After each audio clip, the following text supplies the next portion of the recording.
Google defines stalking as a form of domestic or family violence that is about control. It is a pattern of unwanted behaviors aimed at causing fear or distress and reducing the victim's autonomy and sense of security. Stalking is often considered a form of emotional abuse. Domestic and family violence behaviors that involve a perpetrator following, harassing, or monitoring the victim are forms of stalking or surveillance designed to deprive the victim of privacy, autonomy, and a sense of safety. Our show today is about domestic violence, stalking, murder, and suicide. We absolutely understand that these topics are hard in any circumstance, every time, no matter the reasons. We tell this story to honor those that were lost and to hopefully learn from the past.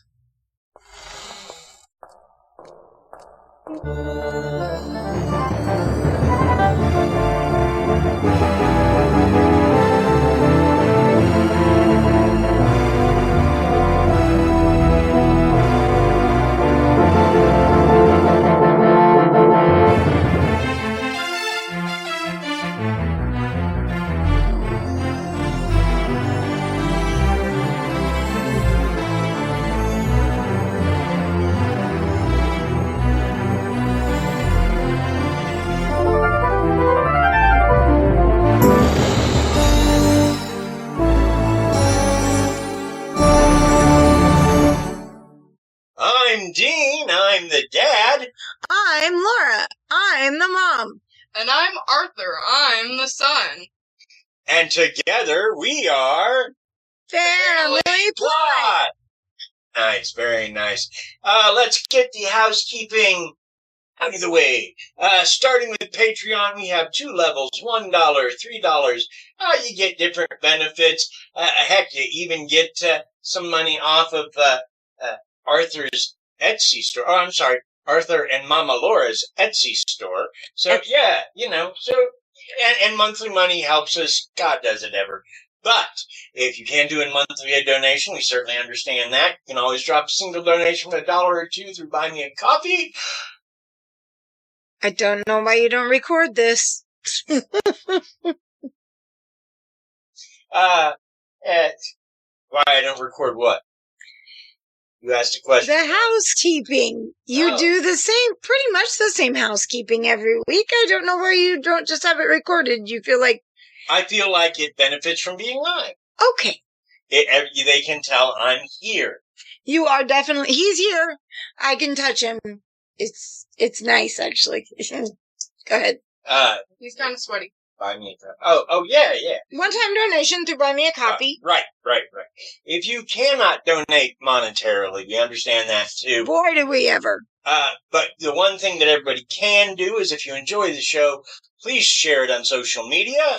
With friends. Share it with everyone. And if you don't enjoy the show, please... keep it to yourself. What are we talking about? Well, tonight, we go back to the 1980s, and not anything good about the 80s. We're going to go back to where young actress Judith Barsi was quickly climbing the ranks of young actresses, having been in multiple TV commercials, TV shows, and feature films. Her parents both fled the chaos in their country that began with the 1956 uprising, but they did not meet there. They would eventually meet in America and give birth to their precocious and beautiful daughter. This should have been their happily ever after, but the man they called Arizona Joe Barsi would not let that end. Tonight, we look into the short, beautiful life and tragic death of Judith, and I hear her friends called her Judy, so we're going to call her Judy Barsi, in this sad but true crime episode of the Family Plot Podcast. What I did there. I did. I'm impressed. Very impressed. So you're going to take us back a little bit and introduce us to the place where... Yes, both of the parents came from. Right? Yes. We're going back to the Hungarian Revolution, just so you know what the pair were fleeing from.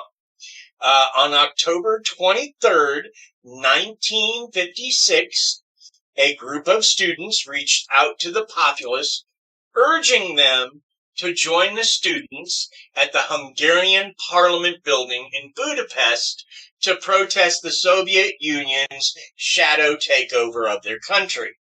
Essentially, their government was Stalinistic and simply allowed the Soviets to take over.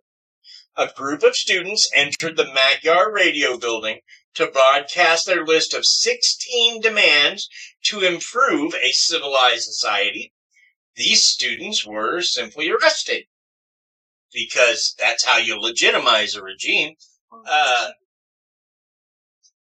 When the students outside began to protest, many were shot fatally by the National Police. Aww.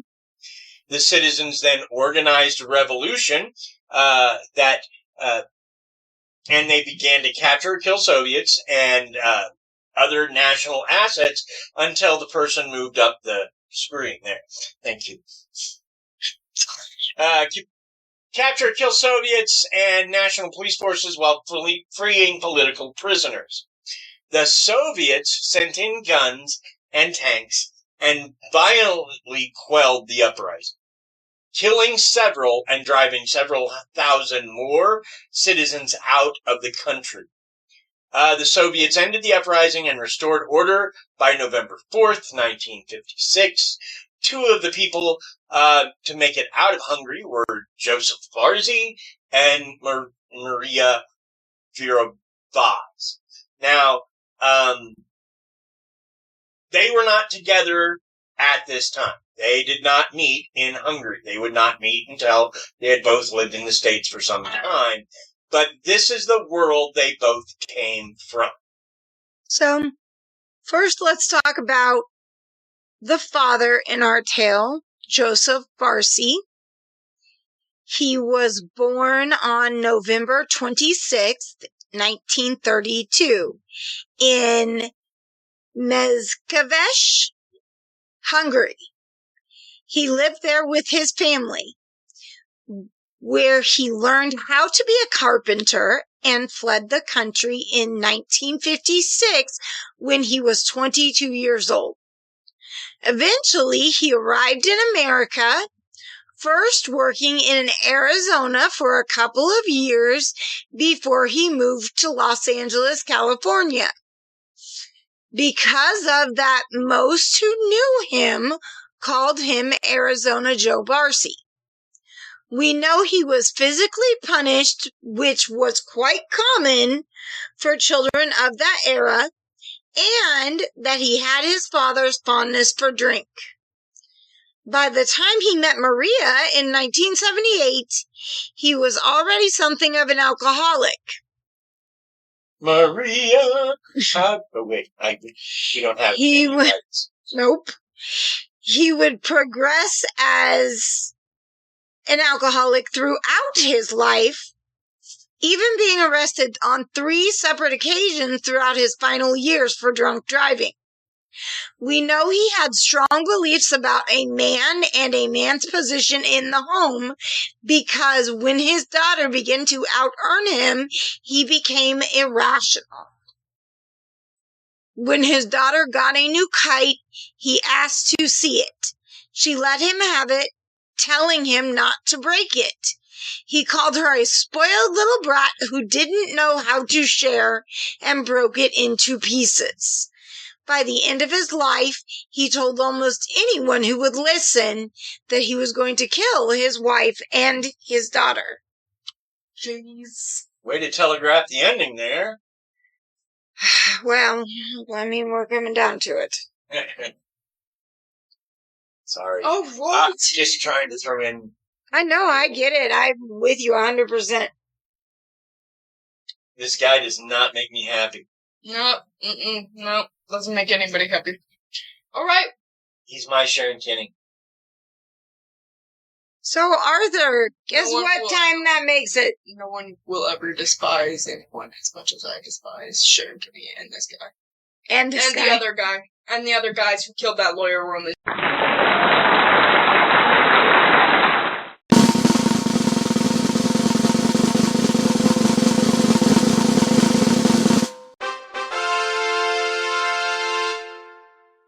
Hear ye, hear ye!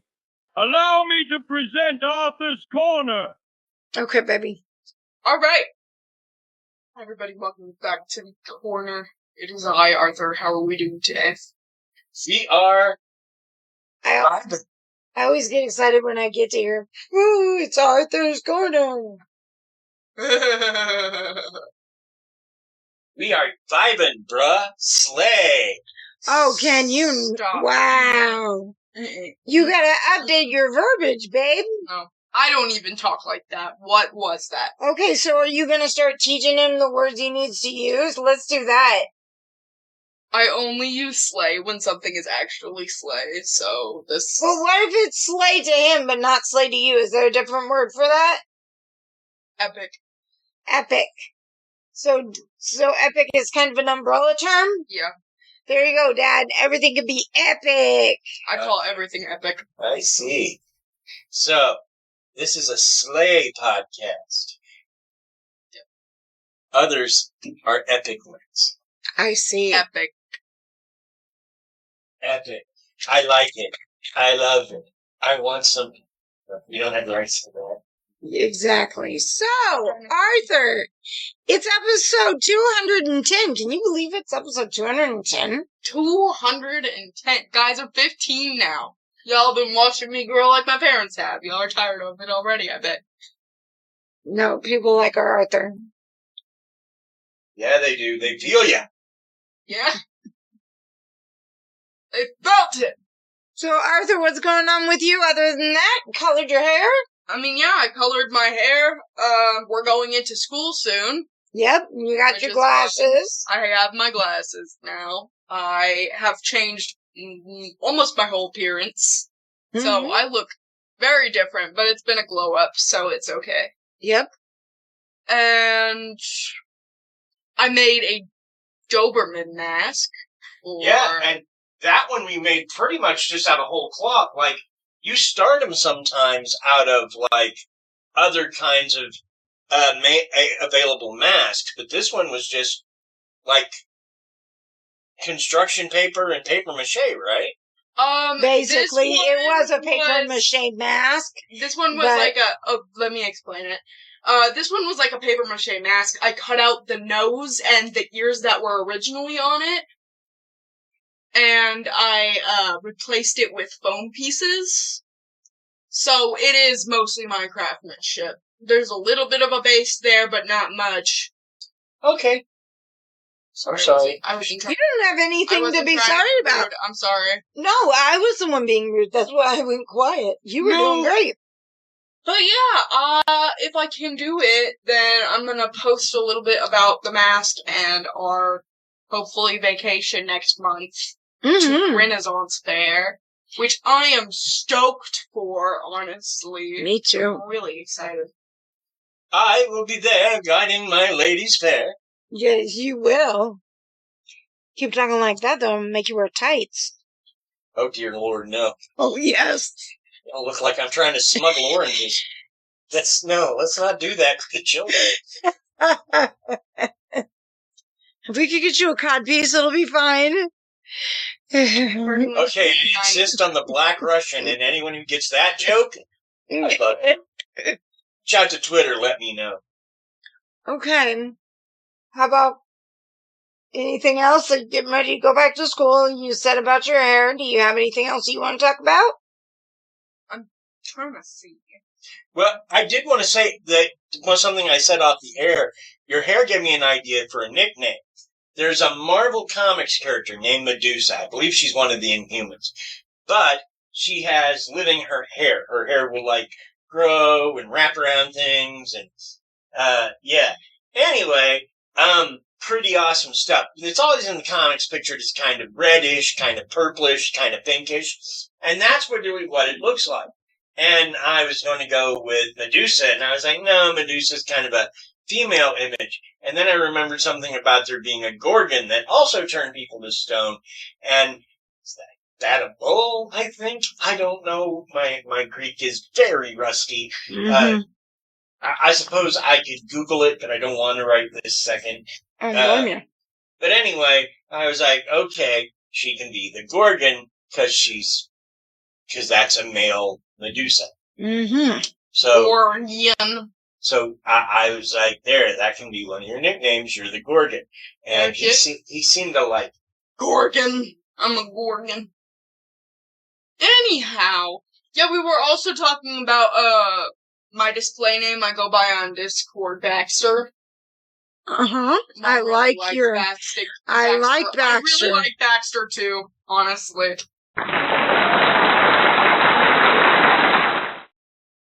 Okay, let's move on to this next thing. Unfortunately, the corner was short today. I had stuff about, dogs, but... That's okay. You could talk about dogs, because all dogs go to heaven. Yes. Shit's go to heaven. That was not what he said. I know. But every time I hear that, I'm just like, oh. That is a song that your mom likes that I introduced you to. I do like that song a lot. Sounds like a good song. Anyhow, short corner, but we're gonna move on, because... I get it. It's late. I get it. Maria Verovaz? Verovaz. I'm gonna go for Verovaz. Barsi. Born February 14th, 1940, in an unnamed Hungarian village. Maria was born to parents whose names were either not recorded or have been lost in history, or perhaps Dad could have just not found them. Like Joseph, she fled the country in 1956, You're good. when she was 16, eventually settling in Los Angeles with family, where she became a waitress. One day in the 70s, my mouth isn't working today. You are fine. Joseph Barsi came in where the two met and began to develop a relationship. Soon they would marry and move in together. Wait a minute. This is 2 shows in... no, we had the Beast. I was like, isn't this exactly how Bonnie and Clyde met? Yeah, pretty much. Very similar, very similar. Sorry, go ahead. Waitress. Soon they would marry and move in together. To develop a relationship. Soon they would marry and move in together. Joe began to show signs of his alcoholism, but the two got on fairly well in spite of that. We know it is Maria who did the most to shape young Judith's life. She adored her daughter and doted on her. We know as Joe became more abusive, she continued to stay, partially because the police, when she called them, could not arrest Joe for making threats, and partially because she was loath to leave the place where she had made a life for herself. Great job. And I think we should take a word from another podcast. Yes. I'm Pitney. And I'm Amelia. And we're from Pitney and Amelia's Bitchin' Boutique. Who are we? Why, we're your new best friends, of course. Pull up a seat and listen in to what we think about people, places, and things. Geeky stuff, horror movies, weirdos we know, spirituality, sexuality, food, filth. It's like eavesdropping on the people at the next table for like an hour or so, and wishing you could join in on their conversation. Also, do you see who just came in? Look at that hair. Oh, honey, just... no. Bitchiness, you're soaking in it. We soften your hands while you do the dishes. Pitney and Amelia's Bitchin' Boutique. We're here. We're queer. And We're in your ear. every other Friday, where all the classiest podcasts are found. Well, that sounds very interesting. Yes. Epic podcast.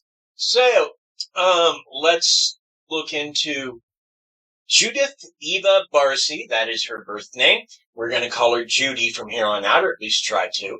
That seems to be the name she preferred. Born June 6, 1978, in beautiful sunny Los Angeles, Judy quickly became known around the neighborhood for her school. She quickly became known around the neighborhood and her school, there we go, for her pixie-like qualities and her big personality.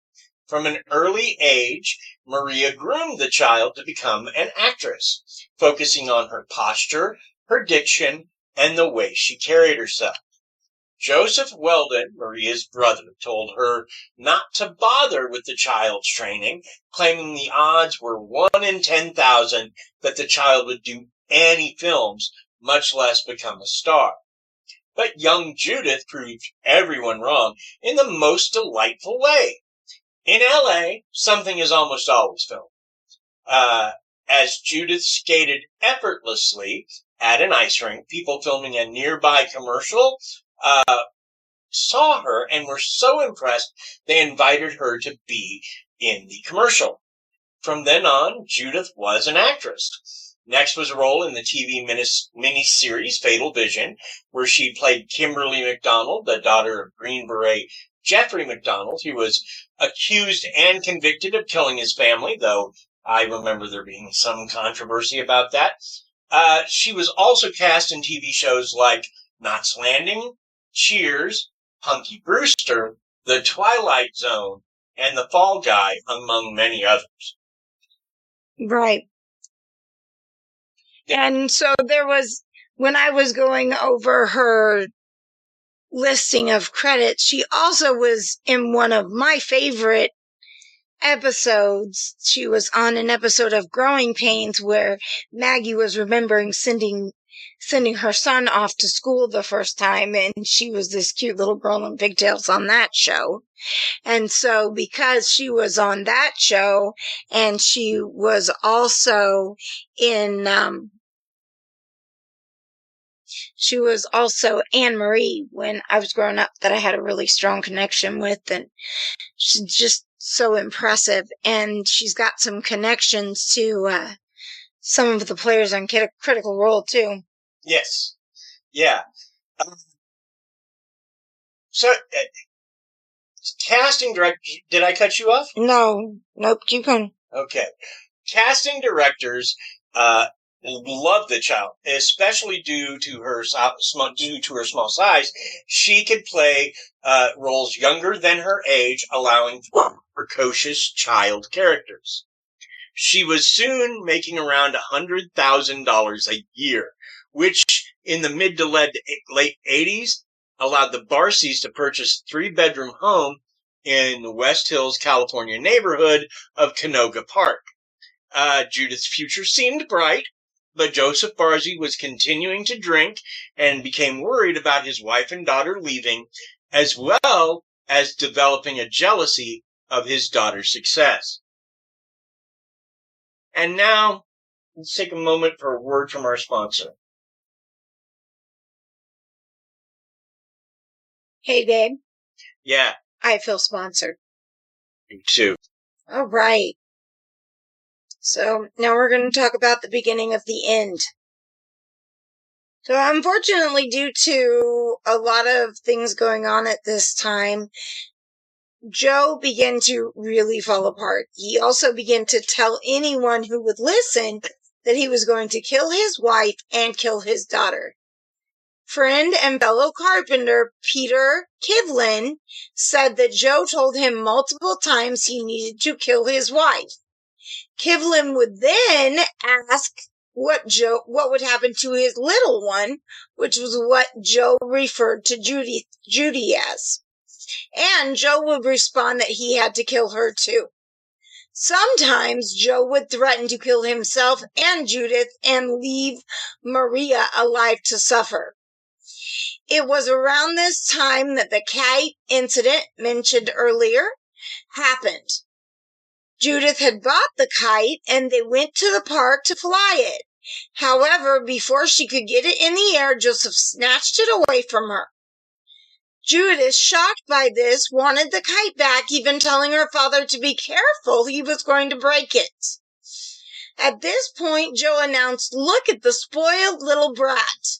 She doesn't know how to share." And then he proceeded to break the kite into pieces. He regularly threatened to kill both her and her mother. He hid a telegram from his wife notifying her about the death of someone in her family in Hungary in an attempt to keep her from taking Judith out of the country. When Judith was cast as little Thea Brody in Jaws, The Revenge, before she went to the Bahamas, Joe threatened that if she did not come back, he would slit her throat. When Maria and Judith met Joe and Maria's brother, Joe asked Judith if she remembered what he told her before she left, and Judith burst into tears. Judy, who was small for her age and still played roles that were 2 or 3 years younger than her actual age, went to UCLA, where she received hormone shots that would help her grow. She told her classmates around this time that Joseph threw pots and pans at her, giving her a nosebleed. This made her sad, as she really enjoyed playing with other. Shortly after this, however, she left school. She was getting too much work to stay in public school. This made her sad, as she really enjoyed playing with the other kids at school. The stress from Arizona Joe's violence and threats began to affect Judith. She began to gain weight and developed obsessive disorders like trichotillomania, where she would pluck out all of her eyelashes as well as her cat's whiskers. She often told friends that she was scared to go home, saying, "My daddy is drunk every day, and I know he wants to kill my mom." Maria had begun renting an apartment closer to the movie studios, where she and Judith would stay when Judith was working. In fact, at one point she told Child Protective Services, who had been called regarding many threats, that she planned to move to the apartment and leave Joe. Just before an audition for the Tracy Ullman Show in May of 1988, Judith Barsi broke down crying hysterically. Unable to speak, it was then that her agent, Ruth Hansen, understood just how bad the abuse was.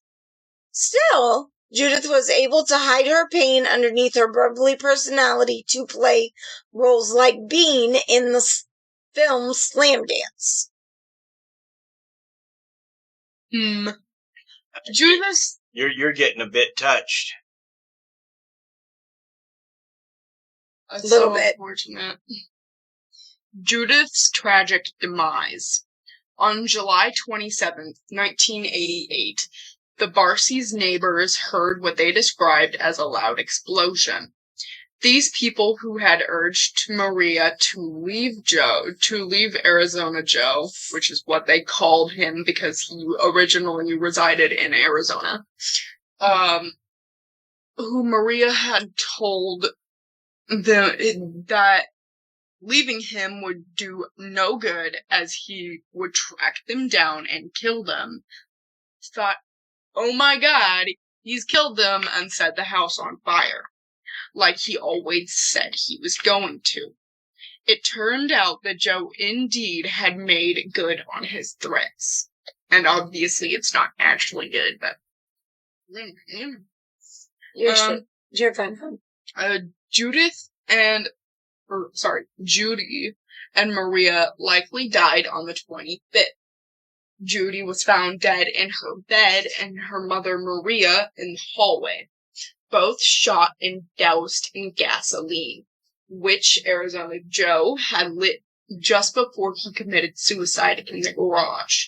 Even though Judith's life ended in then her biggest roles, both voice acting roles, would be released Posthumously. Okay. You guys got it. I'm not doing that. She voiced Ducky in the film The Land Before Time, and the role of Anne-Marie, voicing the female lead, opposite and Burt Reynolds, who voiced the character's dog. Don Bluth? You're right. Don Bluth had planned to use Judith in more movies. However, her untimely demise ended that. Bluth was one of the several celebrities to attend her funeral, where she was buried in the Forest Lawn Cemetery, the final resting place of Marilyn Monroe from an earlier episode, where the phrase, yep, yep, yep, Ducky's catchphrase, was put on her headstone. After her passing, Bonnie Gold, a spokesman? Okay. A spokesman for the acting agency that represented Judith, said that there's no telling how far the child actress could have gone. She had both talent and good reputation in the business. And I suppose that should technically be spokesperson, and that's my bad. You're fine.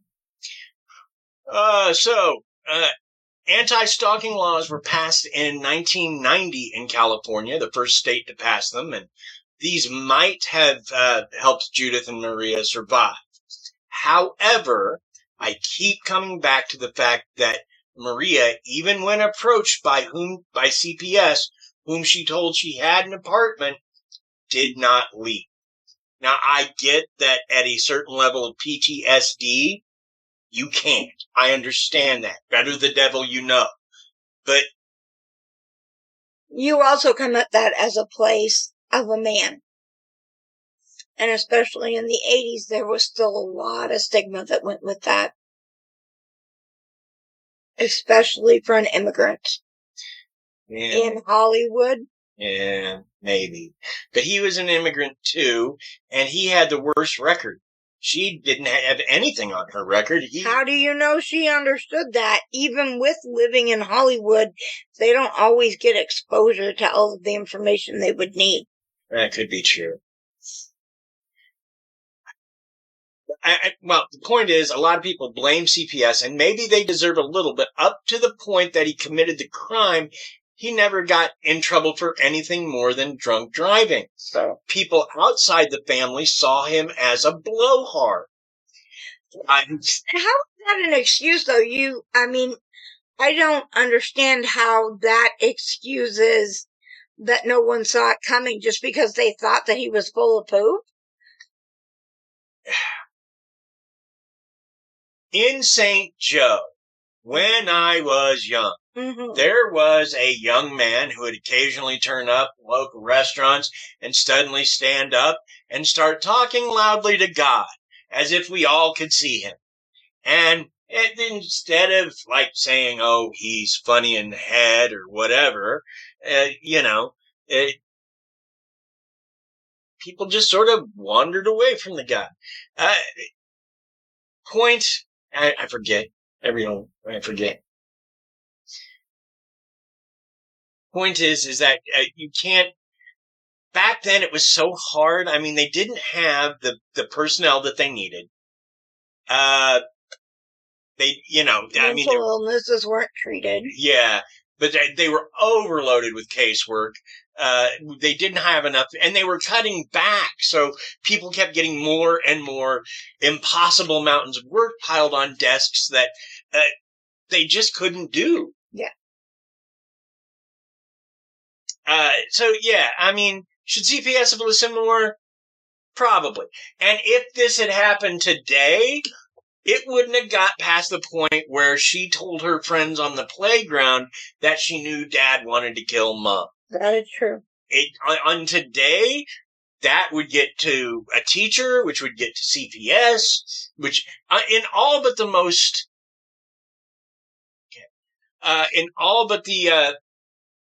most hidden enclaves of humanity, where just rules are willy-nilly.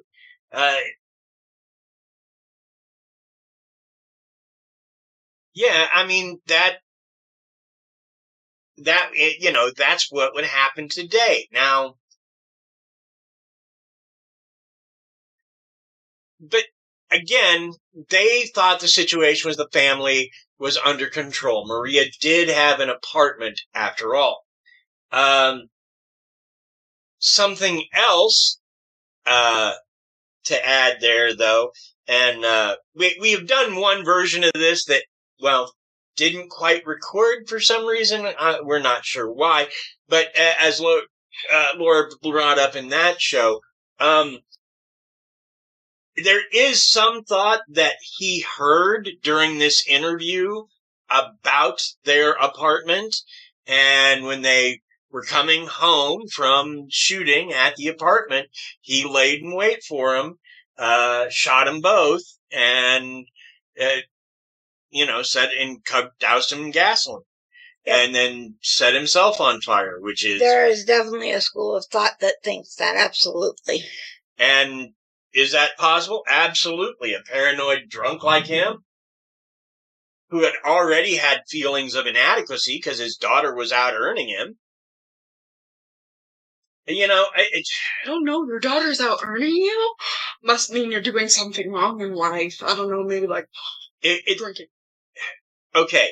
There's a lot of things wrong with that, with that series about, Nickelodeon and Dan Schneibel and all that. Dan Schneibel.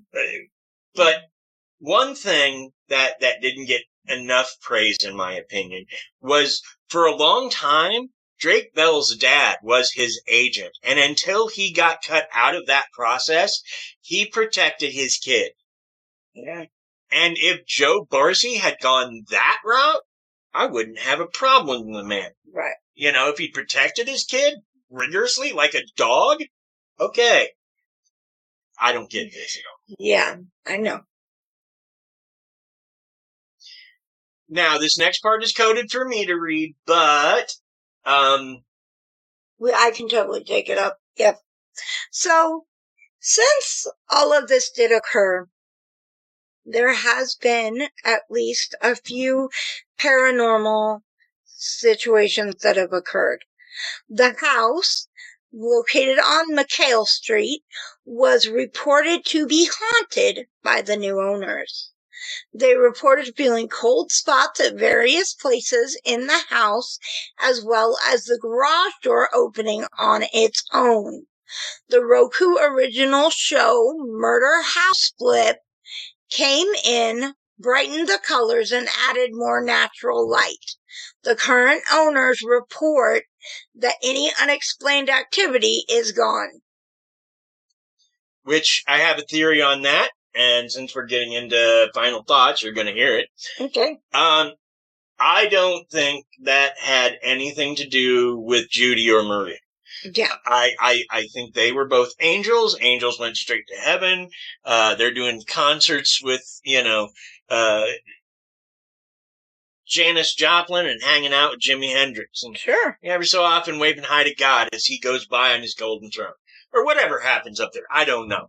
I'm not super religious, but I think people like that, hurt like that, injured like that, get kind of a free pass. So, yeah. Now, I think if there's any spirit hanging around, it's Joe's. Because what he did is not... It's not an act of a man protecting his family. It's an act of a coward, someone who is scared. And it's an act of he wanted to be in control. He wasn't in control. So he had to kill them to maintain this illusion of control that he had. Whereas if he had been advocating for his child, he would have had that control. But in a good way. You're right. I agree. Anyway, just so, yeah, if there was ever a spirit in there, it was probably his, especially the way I mean, I've never heard of a ghost getting kicked out by a renovation, but he sounds like the sort of weak kind of ghost that would, flee. No, bright colors. So, yeah, there we go. Other than that, What? No bar? Yeah, other than that, the only other thing I have is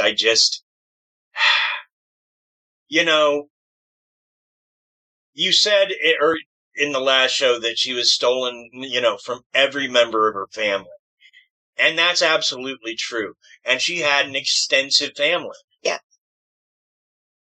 But in a way, she was stolen from all of us. She was a young actress with a good future, good to great. And I mean, even if she hit that awkward teenage phase and couldn't do it anymore, or she went the Yeardley Smith route and sort of turned into a human Muppet. Yeah. Which, don't get me wrong, I love Yeardley Smith. Hold on. Yeardley Smith? Yeah. It's fine. Down there, it's fine. Don't get me wrong, I love me some Yeardley Smith. Just, I mean, even if she'd gone that route, one, she could do more roles like Yeardley does. Two, there's so much that's going on right now that she could have and probably would have been at least some kind of part of. And so I feel like we were robbed of that opportunity. We were robbed of someone who had a lot of talent, who could have lived their life and had a really good life, a really happy life, and it's unfortunate. Anything from you, my darling? Alrighty. Well, that's our show, fam. Thanks as always for listening. Thanks for keeping us in the Good Pods Top 100. Love getting that email every week. Also, thank you for all the love last week. Oh my God, the Beast of Gevadon episode, you people, downloaded a lot of that. And we got, positive reviews on Spotify, about Arthur's struggle and go Arthur. And he wished he'd had parents like Arthur. So, it made me feel good as a dad in two ways. One, anybody who's pro my kid, that's the way to get to my heart. And two, it made me feel like I did something right. And I most of the time, I always feel like, I didn't teach her this, I've let her down again. Let him down again, sorry. Guys, they're working on it, that's why I'm not saying anything about it. Okay, thanks for joining our Facebook group, and if you haven't yet, get in there. Every week we get some of the funniest guesses about our teaser promo, and our very own Family Plot Mom Laura runs the chats in there, and we get some crazy people in there, and we like that. People we don't even know, so that's cool. We like the crazy people, but we stalk your pages. Thanks to Bill Barrett. That last name is spelled Behrendt. Why am I spelling it for you? Well, I'll tell you why. Bill's the guy that does our theme music, and thank you, Bill. But he's also a musician, so if you need music for a project like a podcast or a music show or whatever, Bill's your guy. You can reach him at Bill Barrett, see why you needed me to spell it, at sbcglobal.net. Thanks also go out to Paige Elmore, formerly of the Reverie Crime Podcast, an amazing true crime pod, and you should go get yourself some of that pie. She left some great episodes. Doesn't do it anymore, unfortunately, but she does have a Canva addiction that she shares with our son Arthur to create some logo art for us. Thank you, Paige. Thank you. And thank you also to Aaron Gnurk of the Big Dumb Fun Show, who continues to promote us locally. Thank you, Aaron. Also thanks to Blue Bows for taking up duties as our sound engineer. Didn't have anything for him this week. I didn't think there was any sort of sound effect that was going to take the horror out of this for us or anybody, and that is what this is to me, just absolute horror. I can't imagine divesting yourself of your child in that way. So yeah, so I just couldn't come up with a good sound. And I doubt there will be one next week either, because next week we go to look into Thomas Neal Cream as we go full British/Canadian true crime. Thank you, Blukey. You know. I call him Blukey. No one else is allowed to call him that. Yeah, no problem. I'm the only one who can. Bye!